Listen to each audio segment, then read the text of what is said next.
Welcome to your deep dive. Let's be honest, you lead a busy life, and between work, family, and everything else, it's easy to feel like you're constantly running on a hamster wheel. We're diving into your source material on prioritizing and organizing today.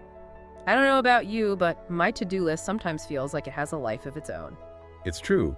We're bombarded with demands from all directions, and it's no wonder so many people are feeling overwhelmed and stressed. And it's not just a feeling, right? That stress takes a real toll on our bodies and minds. Headaches, fatigue, that susceptibility to every cold going around, those are just the tip of the iceberg. You're absolutely right. Chronic stress can lead to much more serious issues impacting our sleep, our decision-making, even our relationships. It's a vicious cycle because as stress increases, our productivity plummets, and that just adds to the feeling of being overwhelmed.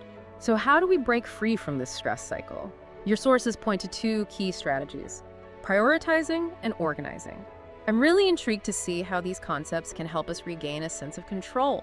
What's fascinating here is that these aren't just productivity hacks. They're really about taking charge of your well-being. By being intentional about what we focus on and how we structure our time, we can drastically reduce stress and create space for the things that truly matter. Okay, I'm all ears. Let's start with prioritizing. I get the concept, but in practice, everything feels important. How do we decide what actually deserves our attention first? That's where the Eisenhower Matrix comes in. It's a fantastic tool for cutting through the clutter and making clear decisions about where to direct our energy. Picture a simple grid. We have urgent on one axis and important on the other, creating 4 distinct boxes. Okay, so the urgent and important box, that's pretty self-explanatory. Those are the things that need to happen, no question. Exactly. Think deadlines, crises, or anything with immediate consequences. These are your non-negotiables.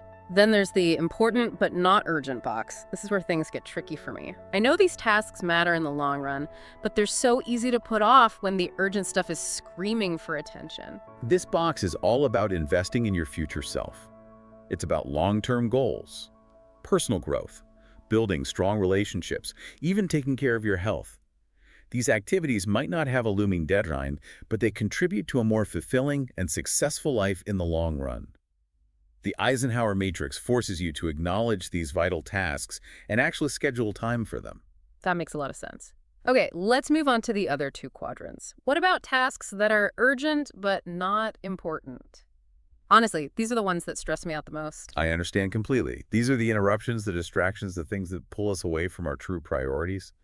Think of those endless email chains, unnecessary meetings or favors that people ask of you that don't really align with your goals. They create a false sense of urgency, making us feel like we have to drop everything and attend to them. You're speaking my language.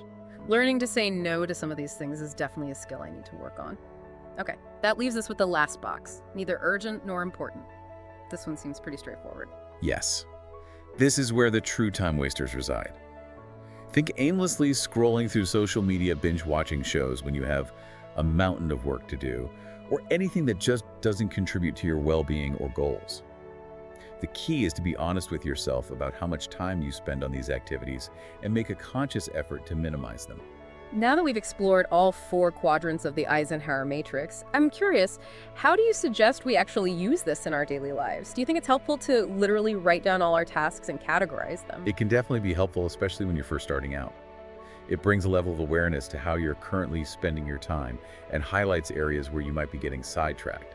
Even if you don't write everything down, simply being aware of these 4 quadrants can help you make more mindful decisions throughout your day. That's a great tip. I'm already starting to see how powerful this tool can be.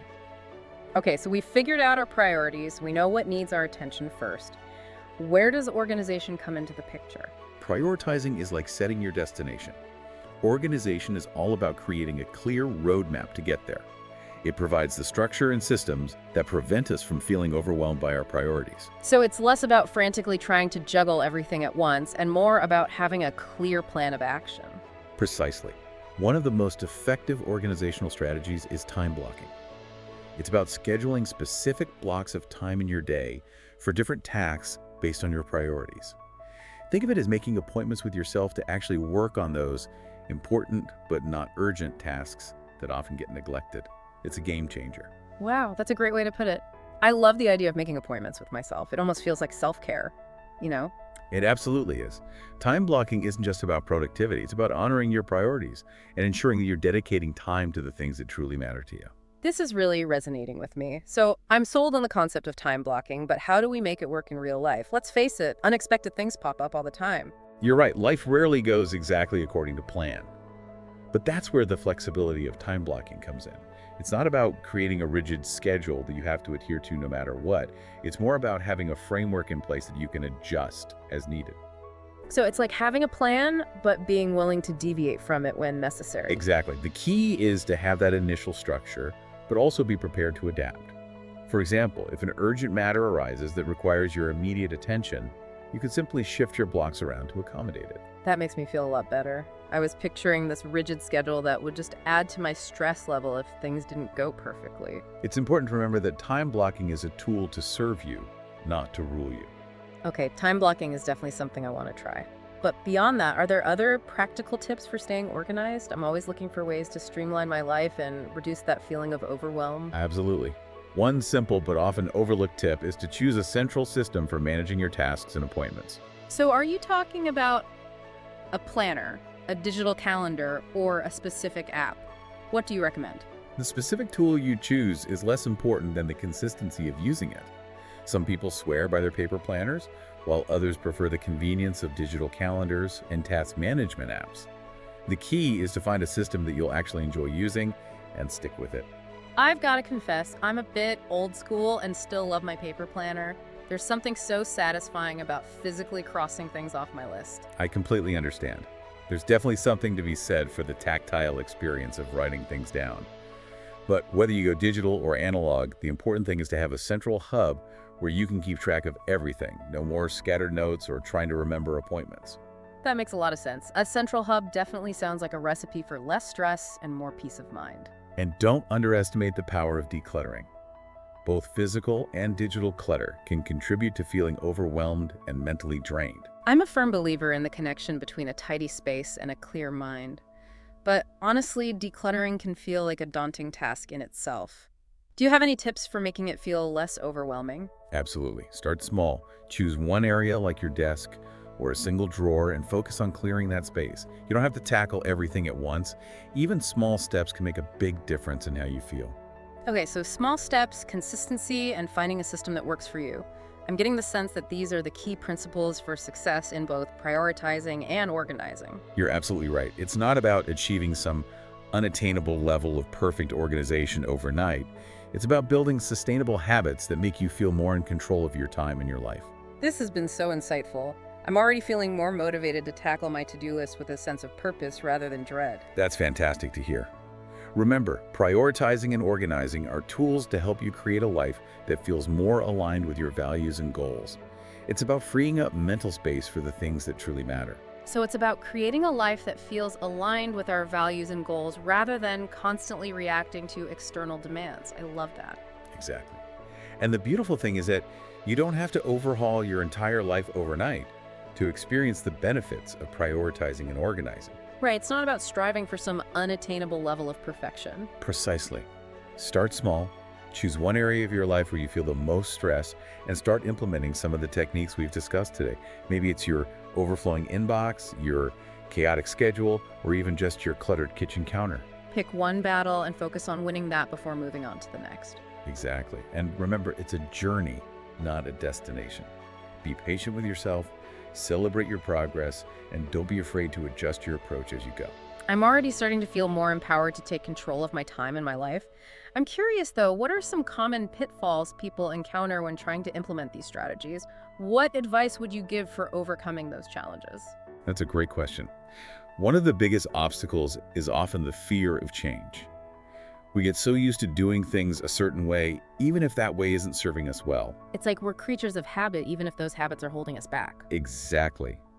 The key is to approach change with a sense of curiosity and experimentation. Think of it as an adventure, a chance to discover new ways of working and living that feel more aligned with who you are and what you want to achieve. I love that reframing. Instead of fearing change, we can embrace it as an opportunity for growth and self-discovery. Another common pitfall is trying to do too much too soon. We get inspired by a new productivity technique and want to implement it all at once, only to find ourselves feeling overwhelmed and discouraged. So it's like going on a crash diet. It might work in the short term, but it's not sustainable in the long run. Exactly. Remember the power of small steps. Focus on making one small change at a time and build from there. Consistency is key. So it's about creating a lifestyle shift, not just a temporary fix. Precisely. And don't be afraid to ask for help. There are countless resources available, books, podcasts, coaches, to support you on your journey to becoming more organized and productive. It's like having a cheering squad to keep us motivated and accountable. Exactly. Surround yourself with people who believe in your goals and are willing to support you along the way. This has been such an eye-opening conversation. I'm already feeling more equipped to tackle my to-do list with a sense of purpose and clarity. As we wrap up this deep dive, I'd love to recap the key takeaways and leave our listener with some final food for thought. That sounds like a great plan. Let's synthesize the wisdom we've gleaned from your sources and see what nuggets of insight we can offer. One technique I find particularly helpful is breaking down large projects into smaller, more manageable tasks. Oh, that's a great point. I know whenever I'm faced with a big project, it's easy to feel overwhelmed before I even start. Exactly. But when you break it down into smaller steps, it feels much less daunting. Suddenly, you have a series of achievable goals, rather than one massive undertaking. It's like climbing a mountain. Focusing on reaching the next base camp makes the entire journey feel less intimidating. Exactly. And each time you complete one of those smaller tasks, you get a sense of accomplishment, which keeps your motivation high. It's a positive feedback loop. The more you achieve, the more energized you feel to tackle the next step. Precisely. Another tip that might seem counterintuitive is to actually schedule breaks into your day. Wait, you're telling me I should actually plan for downtime? As a self-proclaimed productivity enthusiast, this feels a bit rebellious. It might seem strange, but short, intentional breaks are crucial for maintaining focus and preventing burnout. Think of it like recharging your batteries. Even 5 or 10 minutes of stepping away from your work can make a huge difference in your mental clarity and overall productivity. I can definitely see how that would be helpful. Sometimes I get so caught up in trying to power through my to-do list that I forget to take care of myself. It's a common trap. We often feel guilty taking breaks as if it's a sign of laziness. But in reality, taking breaks is an investment in your well-being and your ability to do your best work. So it's not about slacking off, it's about strategic recharging to maximize our energy and focus. Exactly. Now let's talk about some tools that can help you stay organized. I know you mentioned you love your paper planner, but have you considered incorporating any digital tools into your system? I'll admit I've been hesitant to go fully digital. I like the tangible aspect of a paper planner, but I'm definitely open to exploring other options if they can help me streamline things further. What are some of the digital tools that you find most helpful? There's a whole world of amazing apps out there designed to help us stay organized and on top of our tasks. Trello, Asana, and Monday.com are popular project management platforms that allow you to create boards, lists, and cards to visually track your progress. They're great for collaborating with others too. Those sound intriguing. I've heard of them, but haven't really explored them in depth. What are the pros and cons of using those types of platforms? They're fantastic for visual people who like to see their projects laid out in a clear and organized way. They also offer features like reminders, due dates, and the ability to assign tasks to others, which can be super helpful for team projects. So it's like having a virtual assistant to keep everyone on track. Exactly. On the downside, they can sometimes feel a bit overwhelming if you're not used to working with project management software. It takes a bit of time to learn the ins and outs of each platform. I can see how that could be a barrier for some people. What about more traditional calendar apps? Any recommendations there? Absolutely. Google Calendar, Apple Calendar, and Outlook Calendar are all excellent options. They allow you to schedule appointments, set reminders, and even share calendars with others. The beauty of these apps is that they're accessible from your computer, phone, or tablet, so you can stay organized no matter where you are. That seamless integration is definitely a huge plus. It sounds like there are tons of great tools out there to support us in our quest for organization. It's just a matter of finding what works best for our individual needs and preferences. Exactly. Experiment with different tools and see what feels most intuitive and helpful for you. The most important thing is to actually use the tools you choose consistently. Okay, so we've talked about prioritizing organizing and even explored some helpful tools.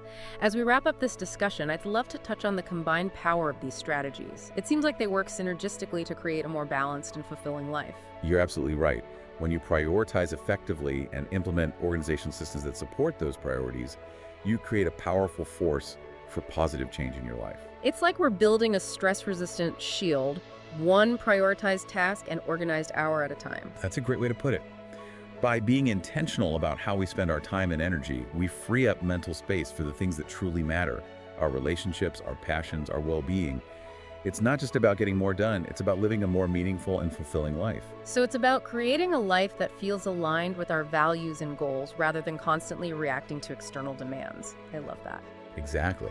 And the beautiful thing is that you don't have to overhaul your entire life overnight to experience the benefits of prioritizing and organizing. Right. It's not about striving for some unattainable level of perfection. Precisely. Start small. Choose one area of your life where you feel the most stress and start implementing some of the techniques we've discussed today. Maybe it's your overflowing inbox, your chaotic schedule, or even just your cluttered kitchen counter. Pick one battle and focus on winning that before moving on to the next. Exactly. And remember, it's a journey, not a destination. Be patient with yourself, celebrate your progress, and don't be afraid to adjust your approach as you go. This has been so incredibly insightful. I'm already feeling more equipped to tackle my to-do list with a sense of purpose and clarity. As we wrap up this deep dive, I'd love to recap the key takeaways and leave our listener with some final food for thought. That sounds like a great plan. Yeah. Let's synthesize the wisdom we've gleaned from your sources and see what nuggets of insight we can offer. Okay, let's recap what we've learned about prioritizing and organizing. First, we explored the Eisenhower Matrix, a powerful tool for categorizing tasks based on urgency and importance. Remember, it's all about identifying those high-impact tasks that deserve your focus and learning to say no to those that drain your energy without adding much value. We also dove into the magic of time blocking, which is essentially making appointments with yourself to work on those important but not urgent tasks that often get pushed aside. And don't forget the importance of having a central system for managing your tasks and appointments, whether you prefer a paper planner, a digital calendar, or a combination of both. Find a system that you enjoy using and stick with it. We also touched on the power of breaking down large projects into smaller, more manageable steps, which makes the entire process feel less daunting and keeps your motivation high. And remember, scheduling breaks isn't a sign of weakness. It's actually an investment in your well-being and productivity. Short, intentional breaks can help you recharge and return to your work with a fresh perspective. We even explored some helpful digital tools like Trello, Asana, and various calendar apps, which can streamline your workflow and keep you organized on the go. But remember, the most sophisticated tools are only effective if you use them consistently. The key is to find what works best for your individual needs and preferences and make it a part of your daily routine. And lastly, we talked about the importance of starting small, being patient with yourself, and celebrating your progress along the way. Prioritizing and organizing are ongoing journeys, not destinations. Embrace the process of experimentation and find what works best for you. This deep dive has been so incredibly insightful. I'm walking away with a renewed sense of purpose and a toolbox full of strategies to tackle my to-do list with confidence. What's the most important thing you hope our listener takes away from this deep dive? I hope they realize that prioritizing and organizing aren't just about productivity. They're about creating a life that feels more aligned with their values and goals. It's about reclaiming their time and energy so they can focus on the things that truly matter. So it's not about becoming a productivity robot. It's about designing a life that feels more balanced, intentional, and fulfilling. Exactly. It's about creating space for joy, creativity, and connection. What a powerful thought to end on. Now that you have these tools, what one area of your life will you choose to prioritize and organize first? Remember, start small, be consistent, and celebrate your wins along the way. You've got this.